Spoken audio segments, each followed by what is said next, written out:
Welcome back everyone. ये centre state relations का last topic है, trends in centre state relations.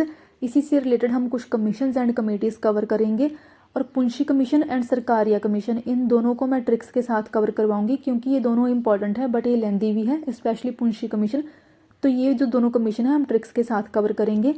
सबसे पहले ट्रेंड्स देखें तो टिल 1967 सेंटर और स्टेट दोनों जगह पर कांग्रेस पार्टी रूल करती थी। तो सेम आइडियोलॉजी रहेगी, सेम फिलॉसफी रहेगी, एक जैसी ही पॉलिसीज़ दोनों फॉर्म करेंगी, जिसकी वजह से सेंटर और स्टेट्स के बीच में स्मूथ फंक्शनिंग चलती रहेगी। बट इन 1967 9 स्टेट्स में कांग्रेस की डिफीट हो जाती है और ये जो नॉन कांग्रेस गवर्नमेंट्स बनती हैं इन 9 स्टेट्स में, वो क्वेश्चन रेज करती हैं ओवर इंक्रीजिंग सेंट्रलाइजेशन एंड जो सेंटर का इंटरफेरेंस स्टेट्स में इंक्रीज हो रहा है उसको वो अपोज करती हैं और डिमांड करती हैं more powers and more financial autonomy. इसी की वजह से फिर अब सेंटर और स्टेट्स के बीच में कन्फ्लिक्ट्स आने स्टार्ट हो जाएंगे इन डिमांड्स की वजह से और कुछ टेंशन एरियाज अराइज होंगे। अब ये टेंशन एरियाज सबसे पहले तो गवर्नर से रिलेटेड हैं। देखिए, मैंने पहले बताया है कि जो गवर्नर होता है वो एक सेंटर का एजेंट होता है। प्रेसिडेंट इसको अपॉइंट करता है, तो इसको सेंटर के थ्रू अपॉइंट करा जाता है। लेकिन अपॉइंट किस जगह पर हो रहा है? सेंटर के ऊपर।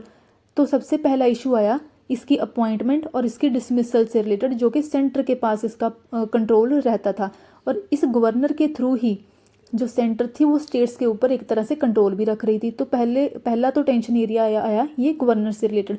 फिर दूसरा टेंशन आया कि ये जो गवर्नर था ये पार्टीसन रोल परफॉर्म करता था, एक डिस्क्रिमिनेटरी रोल परफॉर्म करता था, क्योंकि ये ऑब्वियसली अगर सेंटर ने इसको अपॉइंट करा है तो ये जो सेंटर के ऊपर पार्टी रूल करेगी ये उसी को ही फेवर करेगा। तो इसका ये पार्टीसन रोल भी एक टेंशन एरिया बन जाता है। ऐसे ही इस गवर्नर की नोटिफिकेशन के बाद ही स्टेट्स में जो सेंटर था वो प्रेसिडेंट रूल लगा देता था। अब ये भी एक टेंशन एरिया बन जाता है। ऐसे ही जो सेंटर था कभी कभी अपनी बेनिफिट के लिए जो सेंट्रल फोर्सेस होती हैं उन सेंट्रल फोर्सेस को स्टेट्स में अपॉइंट कर देता था on the pretext of maintaining law and order. But इसमें सेंटर के कुछ पॉलिटिकल मोटिव्स भी रहते थे। अब ये भी एक टेंशन एरिया बन जाता है। ऐसे ही फिर क्या कहता था कि ये जो गवर्नर है कुछ स्टेट बिल्स को प्रेसिडेंट की कंसिडरेशन के लिए रिजर्व कर देता था। अब स्टेट बिल्स से रिलेटेड प्रेसिडेंट के पास क्या है? एब्सोल्यूट वीटो, तो वो कितने भी टाइम तक उसको विदहोल्ड करके रख सकता था। ऐसे ही ये भी एक टेंशन एरिया बन जाएगा। ऐसे ही जितने भी फाइनेंशियल रिसोर्सेज हैं कैसे वो एलोकेट हो रहे हैं बिटवीन सेंटर एंड स्टेट, ये भी एक टेंशन एरिया बनेगा। ऐसे ही पहले जो प्लानिंग कमीशन होता था, प्लानिंग कमीशन जो था वो एक एग्जीक्यूटिव बॉडी थी, मतलब कि जो सेंटर का एग्जीक्यूटिव था बाय ऑर्डर उसने इस प्लानिंग कमीशन को इस्टेब्लिश करा था। लेकिन इसके कंपैरिजन में जो फाइनेंस कमीशन था वो एक कॉन्स्टिट्यूशनल बॉडी थी। बट स्टिल ये कॉन्स्टिट्यूशनल बॉडी थी, बट फिर भी जो ये प्लानिंग कमीशन था उसके पास ज़्यादा पावर्स रहती थी। इनफैक्ट इसके पास इतनी ज़्यादा पावर्स आ चुकी थी कि इसने इस फाइनेंस कमीशन की पावर्स को भी सबज्यूम कर लिया था। तो ये भी अब एक कन्फ्लिक्ट का एरिया बन जाता है। ऐसे ही ऑल इंडिया सर्विसेज, जितनी भी ऑल इंडिया सर्विसेज 3 हैं, IAS, IPS and IFS, Indian forest service, इनकी जो मैनेजमेंट, इनको रिक्रूट कौन करता है? इनकी जो रिक्रूटमेंट होती है वो सेंटर के थ्रू होती है, इनकी ट्रेनिंग भी सेंटर के थ्रू होती है। लेकिन इनको अपॉइंट कहाँ पर करा जाता है? इनकी अपॉइंटमेंट होती है स्टेट्स में। तो ये भी एक कन्फ्लिक्ट का एरिया बन जाता है। ऐसे ही इलेक्ट्रॉनिक मीडिया है, टीवी वगैरह, रेडियो वगैरह, इन चैनल्स का, टीवी चैनल्स का यूज़ जो सेंट्रल गवर्नमेंट थी अपने पॉलिटिकल पर्पस के लिए यूज़ करती थी इनको। तो ये भी एक कन्फ्लिक्ट का एरिया बन जाएगा। ऐसे ही जितने भी फाइनेंसेस हैं कैसे उनकी शेयरिंग होगी बिटवीन सेंटर एंड स्टेट। तो ऐसे ही सेम जो चीफ कमिश्नर्स होते थे, जो सेंटर के चीफ मिनिस्टर्स होते थे, उनको इंक्वायर करने के लिए इंक्वायरी कमीशंस बैठा दिए जाते थे बाय सेंटर। तो ये सारे के सारे जितने भी इश्यूज थे, ये सारे के सारे जितने भी एरियाज थे एक कन्फ्लिक्ट एरिया बन जाते हैं कि जो सेंटर है वो स्टेट के एरियाज़ में बहुत ही ज़्यादा इंटरफेयर कर रहा है, ये ओवर सेंट्रलाइजेशन हो रही है। अब इन्हीं इश्यूज से रिलेटेड फिर कुछ कमीशंस एंड कमेटीज़ अपॉइंट करी जाती हैं for the improvement of centre state relations. अब इन कमीशंस को देखेंगे। सबसे पहले है ARC, एडमिनिस्ट्रेटिव रिफॉर्म्स कमीशन। देखिए, इन सेंटर स्टेट रिलेशन से रिलेटेड जितना भी लक्ष्मीकांत में दिया गया है उतना ही सफिशेंट है। इससे बाहर प्लीज़ मत जाइएगा। गूगल पे जाकर कुछ भी सर्च करने की ज़रूरत नहीं है ARC से रिलेटेड, क्योंकि कुछ स्टूडेंट्स क्या करते हैं कि ARCs की इनको ऑफिशियल वेबसाइट से जाकर रीड करना स्टार्ट कर देते हैं। कुछ भी फ़ायदा नहीं होगा। सेंटर स्टेट रिलेशन से रिलेटेड लक्ष्मीकांत में जितना दिया गया है उतना ही सफिशेंट है। पुंशी कमीशन और सरकारिया कमीशन ही लेंदी हैं, स्पेशली पुंशी कमीशन, उनको मैंने ट्रिक्स के साथ कवर करवा देना है, तो वो भी 4 या 5 ट्रिक्स के साथ पूरे के पूरे कवर हो जाएंगे। तो सबसे पहले हम देखेंगे ARC, that is administrative reform commission. Central government ने इसको अपॉइंट करा था 1966 में। 6 मेंबर का ये कमीशन था। सबसे पहले इसके जो चेयरमैन थे वो थे मोरारजी देसाई, बाद में आए थे फिर के हनुमंथ्या। अब ये भी कुछ मेंबर्स थे इसके, क्योंकि 6 मेंबर्स थे टोटल, तो ये वाले भी 4 मेंबर्स थे। इनको एक बार आप रीड कर लीजिएगा। इसमें 3 MPs थे और एक सीनियर सिविलियन थे।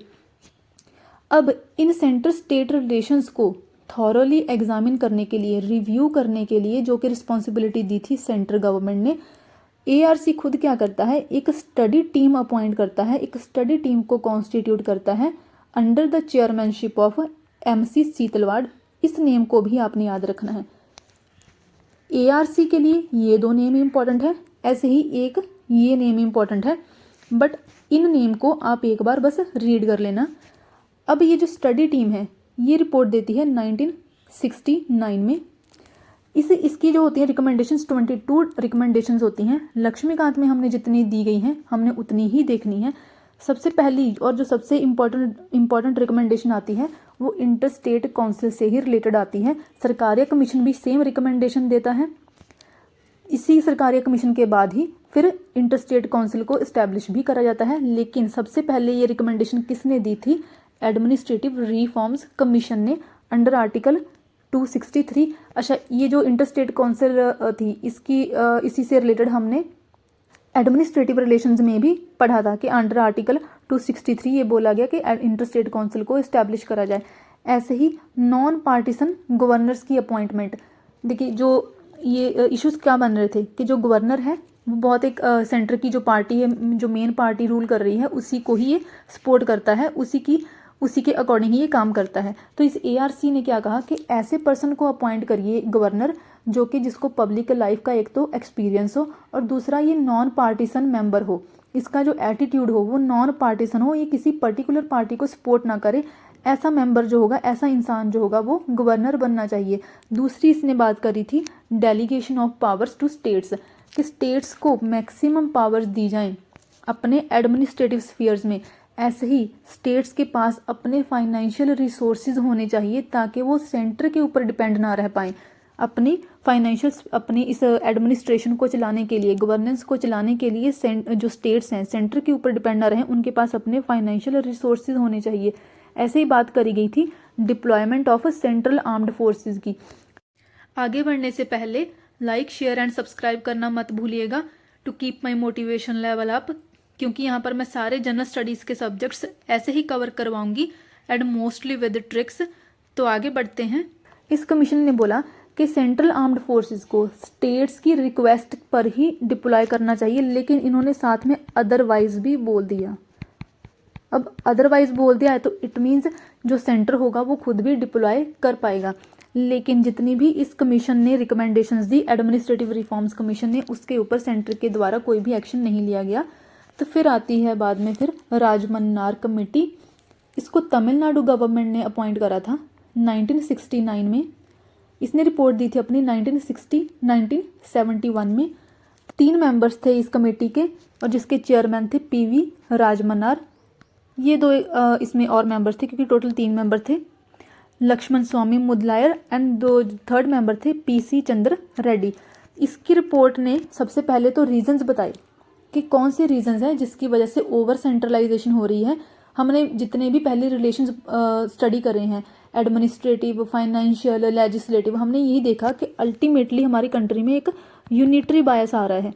सेंटर के पास सबसे ज़्यादा पावर्स जा रही हैं, चाहे फेडरलिज्म का भी कॉन्सेप्ट अडॉप्ट करा जा रहा है।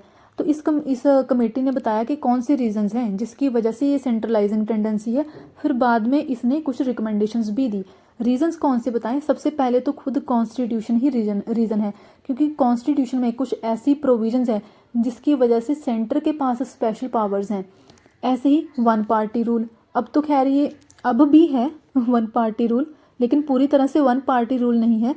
उस टाइम पर जो कांग्रेस रूल करती थी, सिर्फ एक ही कांग्रेस रहती थी सेंटर पर भी और स्टेट्स पर भी, तो ये वन पार्टी रूल भी एक रीज़न बना।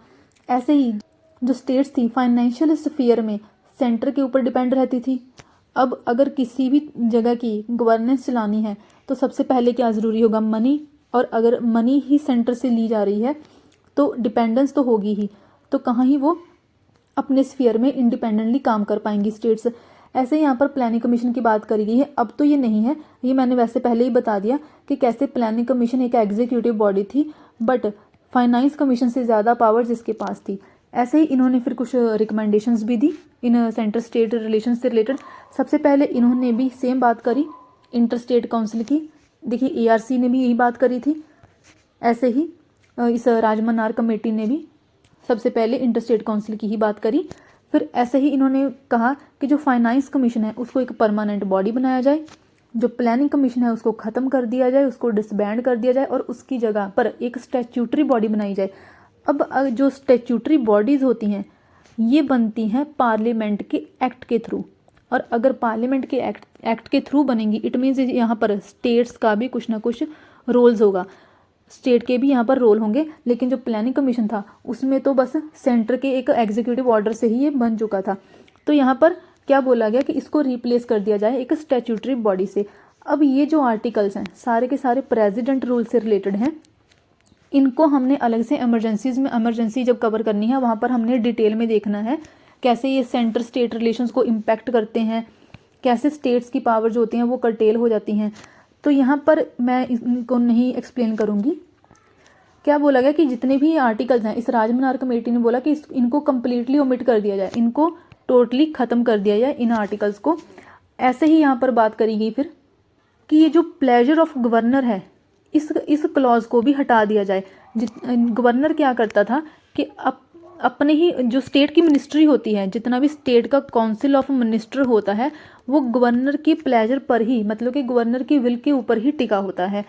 तो इस राजमनार कमेटी ने रिकमेंड करा कि इस प्लेजर ऑफ गवर्नर की जो क्लॉज है इसको भी ओमिट कर दिया जाए, इसको भी ख़त्म कर दिया जाए।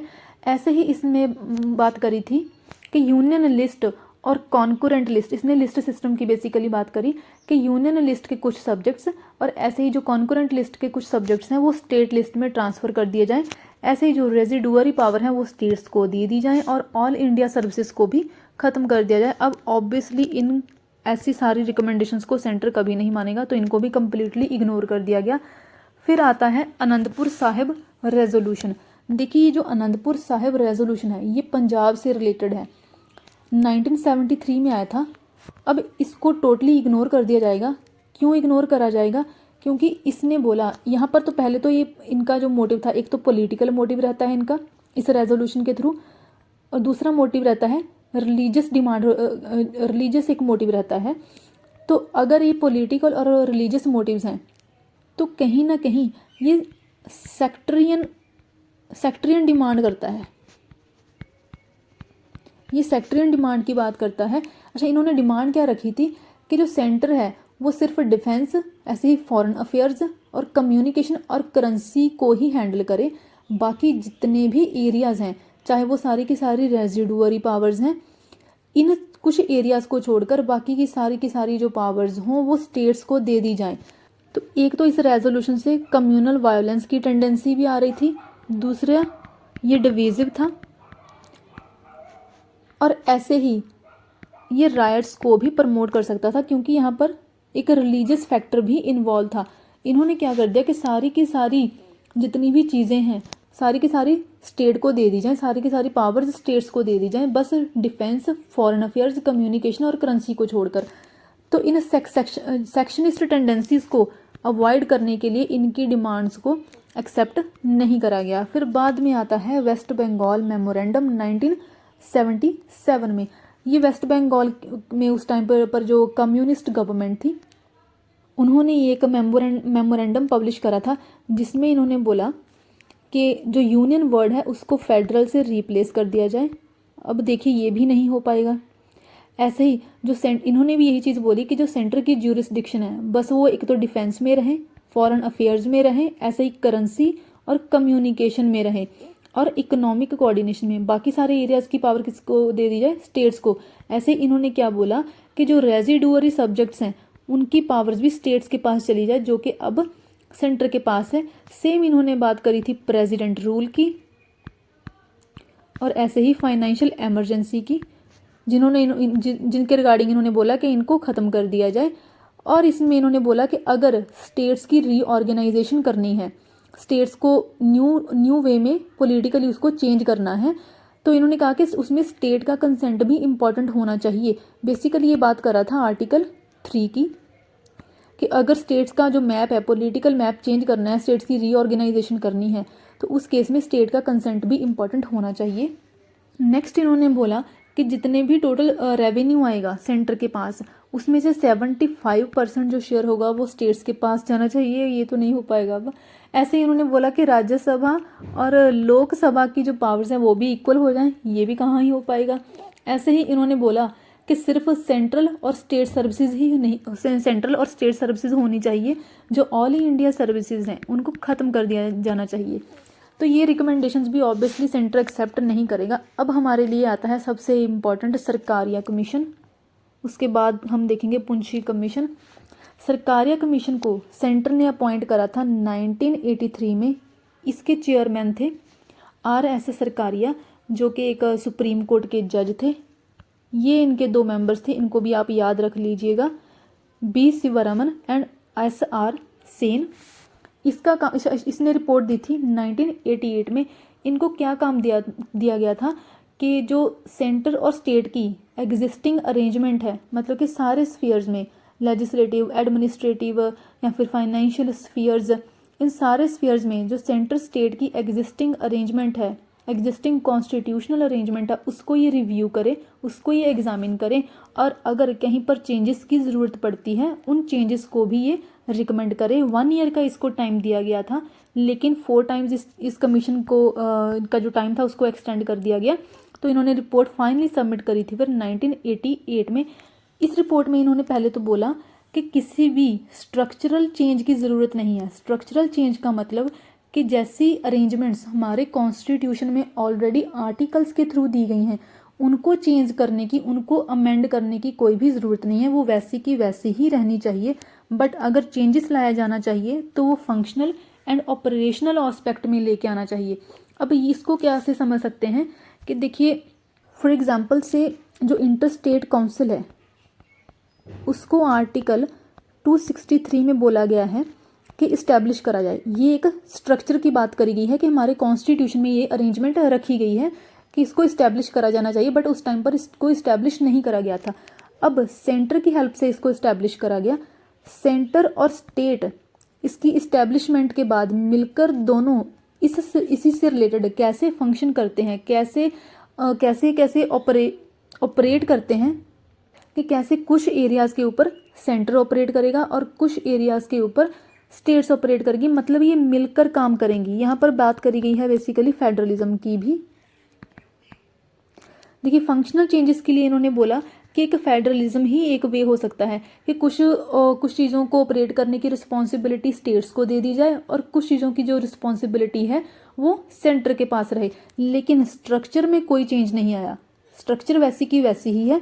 बट कैसे इन चीज़ों को अब फंक्शन करना है, कैसे इनको ऑपरेट करना है, उनको डिवाइड कर दिया जाए, उन फंक्शंस को डिवाइड कर दिया जाए। तो इन्होंने भी फेडरलिज्म की ही बात करी।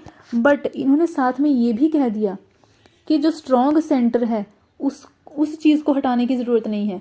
मतलब कि सेंटर के पास अगर जो स्टेट्स थी वो क्या इशू रेज करती थी कि जो सेंटर है उसके पास मैक्सिमम पावर्स हैं, यूनिटरी बायस है। तो इस सरकारिया कमीशन ने स्ट्रॉन्ग सेंटर को ही फेवर करा। क्यों फेवर करा? To maintain the national unity and integrity, ताकि जो फिस्पेरियस टेंडेंसीज हैं, डिवीजिव टेंडेंसीज हैं, जैसे कि यहाँ पर जो आनंदपुर साहिब रेजोल्यूशन था, या वहाँ पर भी एक डिवीजिव टेंडेंसी ही आ रही थी। ऐसी टेंडेंसीज को निगलेक्ट करा जाए, इनको निगेट कर दिया जाए, इनको अवॉइड करा जाए, इसी चीज़ को मेंटेन करने के लिए एक स्ट्रॉन्ग सेंटर की भी ज़रूरत है। बट साथ में ही इन्होंने सेंट्रलाइजेशन को फेवर नहीं करा। इन्होंने ये तो कह दिया कि स्ट्रॉन्ग सेंटर हो, बट इसका मतलब उन्होंने कहा कि ये नहीं है कि ओवर सेंट्रलाइजेशन हो जाए, क्योंकि यहाँ पर इन्होंने एक बात कही है that over centralisation leads to blood pressure at the centre and anaemia at the periphery. अब पेरिफेरी क्या है? स्टेट्स। अनीमिया क्या है? खून की कमी। और ब्लड प्रेशर जब ब्लड का फ्लो बहुत ज़्यादा हो जाता है, मतलब कि सेंटर के ऊपर बहुत ज़्यादा बर्डन आ जाएगा और स्टेट्स के पास तो कुछ रहेगा ही नहीं, क्योंकि वहाँ पर अनीमिया आ गया। तो इस चीज़ को आप मीन्स में कोट भी कर सकते हो इस लाइन को। ओवरऑल इन्होंने 247 रिकमेंडेशंस दी थी। अब जितनी हमारी रिकमेंडेशंस हैं उसके लिए आपने ये ट्रिक याद रखना है। परी की स्टेट में शारजा गवर्नर से कंसल्ट करके media, finance and language course launch करे गए। देखिए शारजा, इसके ऊपर आप मत जाइएगा, ये शारजा एक दुबई में जगह है, बट थोड़े से मैंने स्पेलिंग्स को मॉडिफाई करा है। तो इस ट्रिक को आपने याद रखना है। लक्ष्मीकांत में इसकी 20 रिकमेंडेशंस हैं। आप उनके अकॉर्डिंग एक बार वहाँ इसी 1 to 20 आप रीड भी कर सकते हो, बट मैं इस ट्रिक के अकॉर्डिंग ही इन रिकमेंडेशंस को बताऊंगी। सबसे पहले पी से है प्रेसिडेंट। प्रेसिडेंट रूल का हमेशा से सेंटर और स्टेट के बीच में लफड़ा रहता है, ठीक है। तो आर्टिकल 356 की यहाँ पर बात करी गई है। यहाँ पर क्या बोला गया है, इस कमीशन ने क्या रिकमेंडेशन दी कि जो प्रेसिडेंट रूल है वो एक लास्ट रिसॉर्ट की तरह से यूज़ करा जाना चाहिए। देखिए जो डॉक्टर BR अम्बेडकर जी भी थे, उन्होंने क्या बोला था कि जो प्रेसिडेंट रूल है वो इंडियन कॉन्स्टिट्यूशन में एक डेड लेटर रहेगा। डेड लेटर का अगर हम लिटरल मीनिंग देखें, डिक्शनरी मीनिंग, तो उसका मतलब होता है कि ऐसा लेटर जो कि पढ़ा तो हुआ है बट उसको अभी तक डिलीवर नहीं करा गया, वो वहीं का वहीं ही पड़ा हुआ है। तो यहाँ ऐसे भी इन्होंने यहाँ पर क्या बोला है कि जो सरकारिया कमीशन ने कहा कि प्रेसिडेंट रूल एक लास्ट रिसॉर्ट की तरह रहना चाहिए। नेक्स्ट ए का मतलब है ऑल इंडिया सर्विसेज। इस कमीशन ने बोला कि ऑल इंडिया सर्विसेज को और ज़्यादा स्ट्रॉन्ग करा जाए, पहले से ज़्यादा स्ट्रॉन्ग करा जाए और नई सर्विसेज भी क्रिएट करी जाए। देखिए जो पहले वाले ये जो कमीशंस वगैरह थे, रेजोल्यूशन, मेमोरेंडम वगैरह, ये सब क्या बोल रहे थे, एंड इवन जो ये राजमनार कमेटी थी, इन्होंने क्या बोला कि ऑल इंडिया सर्विसेज को ख़त्म कर दिया जाए। लेकिन जो सरकारी कमीशन थे उन्होंने बोला कि ऑल इंडिया सर्विसेज को ख़त्म नहीं करा जाना चाहिए, और ज़्यादा स्ट्रॉन्ग कर दिया जाए, नई सर्विसेज भी क्रिएट करी जाए। आर से है रेजिडुअरी पावर। इसके रिलेटेड इन्होंने क्या कहा कि जो टैक्सेशन की रेजिडुअरी पावर है वो पार्लियामेंट के पास रहे, लेकिन जितनी भी बाकी सारी रेजिडुअरी पावर बचेंगी उनको कॉन्करेंट लिस्ट में रख दिया जाए। मतलब कि अब उनके ऊपर सेंटर भी लेजिस्लेट करेगा और स्टेट भी लेजिस्लेट करेगा उन बाकी की रेजिडुअरी पावर के ऊपर। अभी तो क्या है, अभी तो सिर्फ सेंटर के पास ही है। आई से रिलेटेड है इंटर स्टेट काउंसिल, जो कि सरकारी कमीशन की मोस्ट इंपॉर्टेंट रिकमेंडेशन थी। इसी के बाद ही 1990 में फिर इंटर स्टेट काउंसिल को इस्टेब्लिश भी करा गया। लेकिन यहाँ पर इन्होंने एक नाम ही चेंज करा था कि इंटर स्टेट काउंसिल को का नाम चेंज क्या रखा जाए, इंटर गवर्नमेंटल काउंसिल, ताकि जितनी भी और ज़्यादा कोई काउंसिल्स बनी हुई हैं उनके साथ इनका कोई क्लैश ना हो पाए, नेम का मतलब क्लैश ना हो पाए बेसिकली।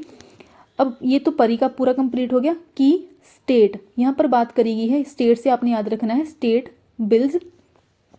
ये क्या कहता है कि जो देखिए जो गवर्नर था वो प्रेसिडेंट के एसेंट के लिए स्टेट बिल्स को रिजर्व कर देता था, ठीक है। तो प्रेसिडेंट अब उन बिल्स के ऊपर अपना एसेंट विद होल्ड करके भी रख सकता है, ठीक है, उनके ऊपर अपना एसेंट दे भी सकता है। लेकिन अगर प्रेसिडेंट ने लंबे टाइम के लिए अपना एसेंट विद होल्ड करके रखा हुआ है, उन बिल्स को ऐसे ही रखा हुआ है, तो स्टेट को प्रेसिडेंट को ये उसका रीज़न बताना होगा कि क्यों इतने लंबे टाइम के लिए ये एसेंट विद होल्ड करके रखा हुआ है। तन उसके बाद शारजा का ऐसे से आपने याद रखना है सरचार्ज। तो यहाँ पर बात करिए, देखिए सरचार्ज का मैंने बताया था कि जो ऑलरेडी कोई टैक्स एग्जिस्ट कर रहा है या फिर कोई ऑलरेडी ड्यूटी भी एग्जिस्ट कर रही है, उसके ऊपर जो एक्स्ट्रा टैक्स लगाया जाएगा उसको हम सरचार्ज बोलेंगे।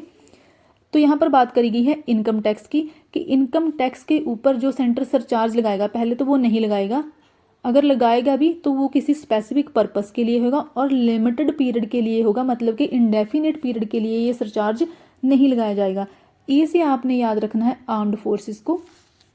देखिए आर्म्ड फोर्सेस की डिप्लॉयमेंट बाय सेंटर ये हमेशा एक कन्फ्लिक्ट का पॉइंट रहा है, लेकिन उसके बावजूद भी सरकारी कमीशन ने बोला कि जो सेंटर है वो स्टेट्स के कंसेंट के बिना आर्म्ड फोर्सेस को स्टेट्स में डिप्लॉय कर सकता है।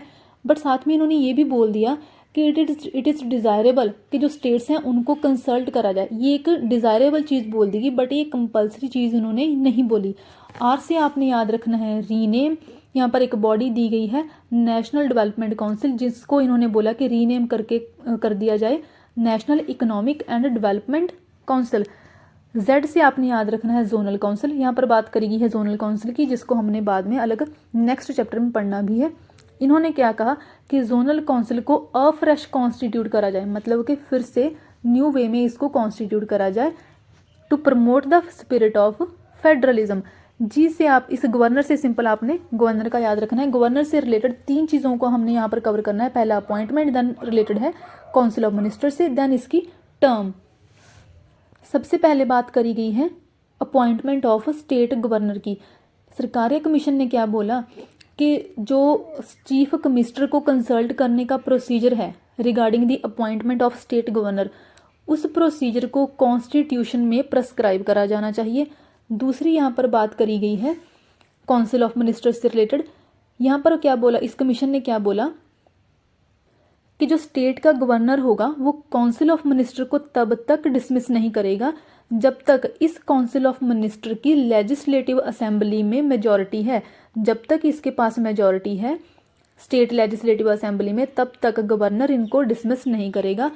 थर्ड, इसमें इसकी बात करी गई है गवर्नर की 5 ईयर टर्म से रिलेटेड। ये इसमें क्या कहा गया है कि जो 5 ईयर की टर्म है उसको एज इट इज़ ही रखा जाना चाहिए, तब तक मतलब इसको कम नहीं करा जाना चाहिए जब तक कोई एक्सट्रीमली कंपेलिंग रीजंस ना हो, मतलब कि कोई बहुत ही ज़्यादा नेसेसरी अगर सिचुएशन ना हो, तब तक ये जो टर्म 5 ईयर की है वो वैसी की वैसी ही रहनी चाहिए। Now next is consult.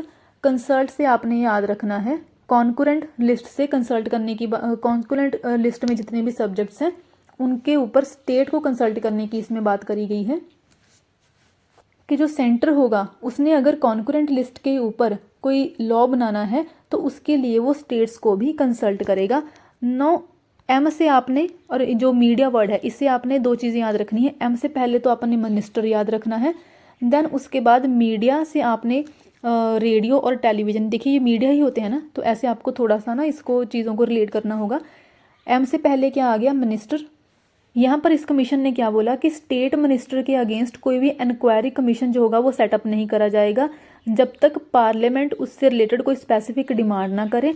ऐसे ही मीडिया, अगर मीडिया की बात करें तो रेडियो और टेलीविज़न की यहाँ पर बात करी गई है। देखिए इशू क्या रेज करा जा रहा था कि जितना भी इलेक्ट्रॉनिक मीडिया है, जो सेंट्रल गवर्नमेंट है इलेक्ट्रॉनिक मीडिया को अपनी पॉलिटिकल पर्पस के लिए यूज़ कर रहा है, बट स्टिल इसके बावजूद भी सरकारिया कमीशन ने क्या कहा कि मीडिया को, रेडियो टेलीविज़न को कोई ऑटोनॉमी नहीं दी जाएगी, बट स्टिल उन्होंने बोला कि ऑपरेशनल स्फीयर में, मतलब कि फंक्शनल स्फीयर में मीडिया से रिलेटेड डिसेंट्रलाइजेशन कर दी जाए, बट अदरवाइज इनको कोई ऑटोनॉमी नहीं दी जाएगी। नो फाइनेंस से आपने याद रखना है फाइनेंस कमीशन, जिसमें बोला गया है कि जो प्रेजेंट पोजीशन चल रही है फाइनेंस कमीशन और प्लानिंग कमीशन की, वही कंटिन्यू रहनी चाहिए। देखिए स्टेट्स, अब तो प्लानिंग कमीशन खैर है नहीं, स्टेट्स क्या बोल रही थी कि प्लानिंग कमीशन जो है उसके पास बहुत ज़्यादा पावर है, जो कि ट्रू भी था। तो इसीलिए ही स्टेट्स डिमांड कर रही थी कि इस प्लानिंग कमीशन को ख़त्म कर दिया जाए और एक स्टैट्यूटरी बॉडी इसकी जगह बना दी जाए। इसके बावजूद भी सरकारिया कमीशन ने क्या बोला कि प्रेजेंट पोजीशन है इन दोनों की वही कंटिन्यू रहनी चाहिए। लैंग्वेज से आपने याद रखना है 3 लैंग्वेज फार्मूला। देखिए इस कमीशन ने बोला कि 3 लैंग्वेज जो फार्मूला है उसको इम्प्लीमेंट करने के लिए स्टेप्स लिए जाएं। 3 लैंग्वेज फार्मूला क्या है कि 3 लैंग्वेज को प्रमोट करना है हमने इंडिया में। सबसे पहले हिंदी, देन उसके बाद इंग्लिश, और देन उसके बाद एक मॉडर्न इंडियन लैंग्वेज होगी जिसमें इंक्लूड करी गई है कोई सदर्न इंडिया की लैंग्वेज। तो इन 3 लैंग्वेज को प्रमोट करने के लिए 3 लैंग्वेज फार्मूला के लिए स्टेप्स लिए जाएं, ऐसा जैसे सरकारिया कमीशन ने बोला। देन कोर्स से आपने इसकी टोन से याद रखना है, कोर्स से कॉरपोरेशन टैक्स। तो इस कमीशन ने क्या बोला कि कॉरपोरेशन टैक्स से जितने भी नेट प्रोसीड्स आएंगे उनका शेयर होना चाहिए स्टेट्स में, स्टेट्स के पास भी उनका शेयर होना चाहिए। लेकिन नेट प्रोसीड्स क्या होते हैं कि जितने टोटल मनी कलेक्ट हो गई उसमें से हमने कलेक्शन कॉस्ट को माइनस कर देना। जितनी भी इनकम हो गई मनी कलेक्शन के थ्रू, उसमें से कलेक्शन कॉस्ट को माइनस करके जो भी मनी बचेगी उसको नेट प्रोसीड्स बोला जाएगा। तो कॉरपोरेशन टैक्स से रिलेटेड जो नेट प्रोसीड्स होंगे उनमें स्टेट्स का भी शेयर होना चाहिए।